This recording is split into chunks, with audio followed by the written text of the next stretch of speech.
Welcome to my session on exportation of Ontario Canadian beef to foreign markets as a new source of revenue. My name is Michelle Regani, and I will be your presenter. Over the course of this session, we will go over an abstract, motivation and problem statement, methods, results, summary, and future works. This research aligns with the themes of sustainability and commercialization.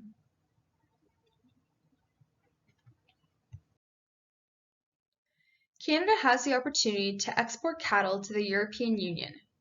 Currently, Canada is not fulfilling the full quota allowance under the Comprehensive Economic and Trade Agreement. This research explored the reasons why Canada is not fulfilling the quota, which included regulatory factors and resource constraints. When the agreement was released, beef farmers saw this quota as an opportunity, but soon realized they would face a number of challenges if producing beef for exportation to the European Union.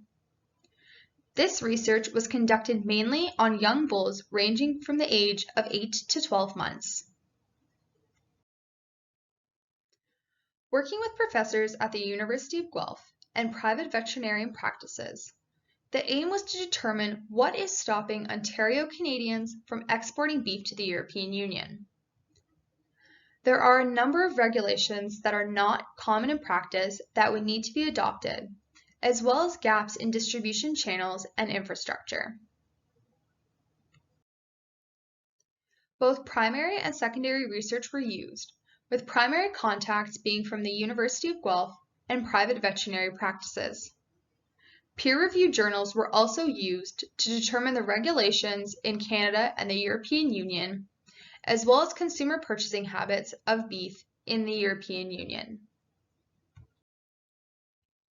First, to understand the sales opportunity requirements. Calves must first be enrolled with a European Union approved veterinarian in Canada at birth. This leaves little time for the farmer to decide if the calves born will be for exportation to the European Union. This has posed an initial problem as there are only 2 vets in Ontario that are approved to oversee beef operations for exportation to the European Union. They are also both located in the same city, Linwood, in Ontario, Canada. The veterinarians, in addition to their private practice duties, are required to manage enrolled facilities, evaluate birth farms and feedlots, complete site assessments and audits. Vets can obtain their designation through the Canadian Food Inspection Agency, with renewal being every 3 years. The main regulation on beef for the European Union export is growth-enhancing products. GEPs are not allowed by the European Union, and both the beef operation and feedlot operation need to be free of GEP. GEPs included are gestogenic substances, natural hormones, estrogenic compounds, thioestates, and beta agonists. Beef that is European Union approved must also be antibiotic-free for 12 months prior to processing. Carcass washing policies are another area in which standards differ between the European Union and Canada. In Canada, lactic, citric, and peroxyacetic acids with recycled hot water is used on carcasses. The European Union approves of recycled hot water and lactic acid, both which are used in Canada. In addition, the EU approves steam and water application. The top 3 suppliers of beef to the European Union are Brazil, Uruguay, and Argentina, exporting a total of 727,000 tons of beef to the European Union in 2016. This makes up just under 80% of exported beef to the European Union, in comparison to Canada, who exported less than 1%. The European Union imports over 25 different cuts of beef. These include, but are not limited to, prime rib, chuck, flank, and tenderloin.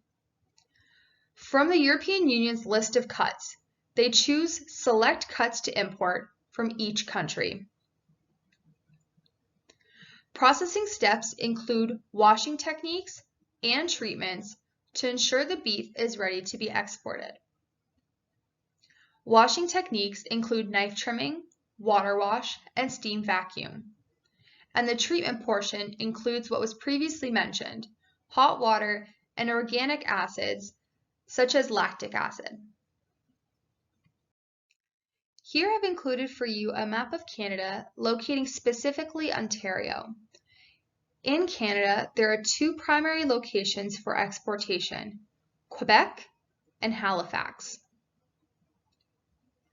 Looking closer at Ontario, I wanted to use this map to indicate that the two European Union approved veterinarians for beef exportation are located somewhere around here in Linwood.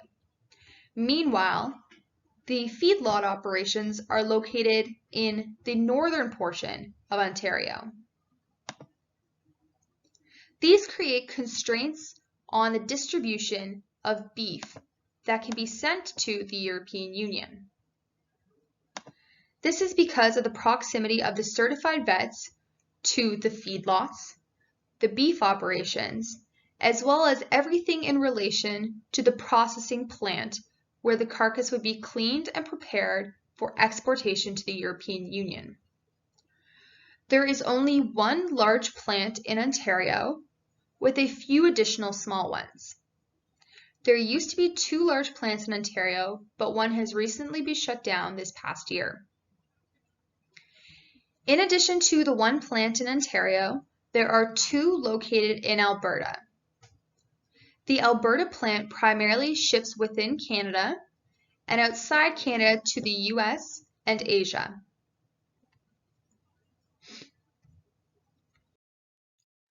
To summarize, new infrastructure is required.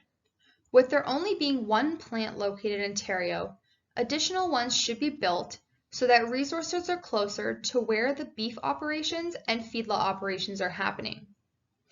In addition, new vets are required. As you'll remember, I indicated that the vets are located in southwestern Ontario. Vets should be located further up north in closer proximity to the plant, beef operation, and feedlots. With the additional cost of infrastructure and resources, Canadian beef should be charged at a premium price. Lastly, government support is required. With all the additional costs and infrastructure needs, support from the government with financial aid for the farmers would benefit the success of this program. Lastly, I'll conclude with future work. Research should be conducted in how to educate governing bodies of the needs of farmers. Farmers will require support to switch over their practices to those that are European Union approved. Having support from the government and local bodies that represent beef farmers would be an asset and would support the success of this operation. It would also be important to determine the profitability of this venture since additional infrastructure is required. Lastly, research should be conducted on the adoption rate of new practices. How long would it take for a farmer to change its practice, as well as ensure the success of it by maintaining all of the practice requirements? I'd like to thank you for joining my session today. I hope you learned something, and I look forward to answering any of your questions on the IFAMA Question Answers Day. Thank you very much.